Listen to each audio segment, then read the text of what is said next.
Matt and this is Kypton, and we've built a competitive deck building card game. I'm going to just hand around some of the cards that we sort of printed up for these. So these are left over from the deck, so you can shuffle these around and have a look. It's like take one and pass them around. So if you've played games like, I guess, Magic or Hearthstone, those sort of deck building games where you have a certain amount of cards, what you have to do is choose a limited set of those cards and then you enter the actual game. So the concept of our game is involves a bit of that, but it's also, this game is about dreams. So it's called Lucid, like lucid dreaming. And the concept of it, if I can read from my little bit of paper here, is so something you might read on the back of the game. So sleep is a finite resource.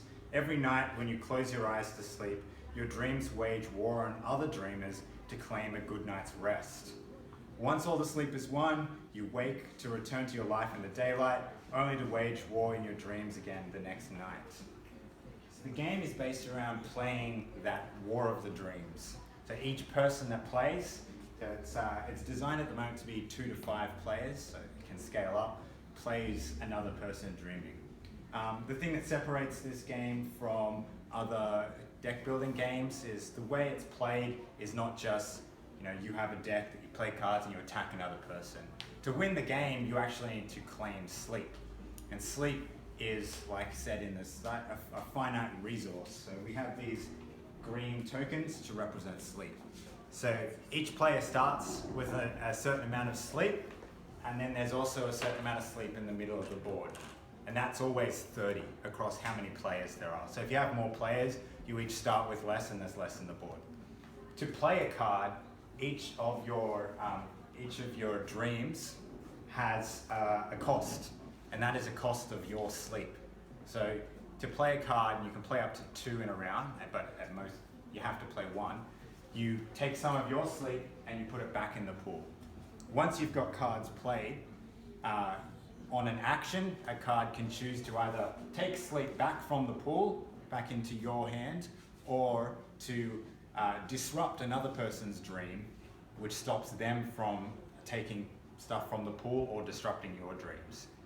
So just like sleep, the game is split into 8 rounds, 8 hours of sleep, and the winner is the person who has the most sleep at the end of those 8 rounds. Just like in real life.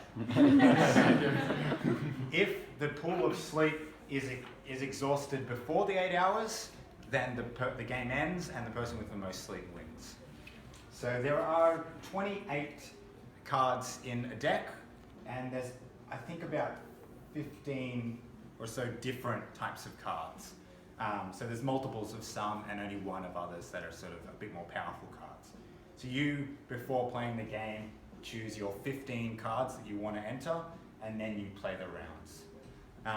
So we've play tested it a bit. We've also entered 2 different types of cards. So we've got dreams, which have a black outline, and spells, which have a red outline. So spells don't really do anything but change the way the game works in a little bit. So you can either choose to play a spell or a dream. That is the game concept, really. Do you want to add anything? So what sets apart our game with the normal deck building game is that we have a rotation system. Yeah. So essentially is that if you have a very strong card, it doesn't stay there forever. So if you have 4 dreams on your play card, and the next round, when it's your turn, like the one that first came in will be dropped off. It's like a first in, first out kind of thing. So part of the strategy is to try. Yeah, so the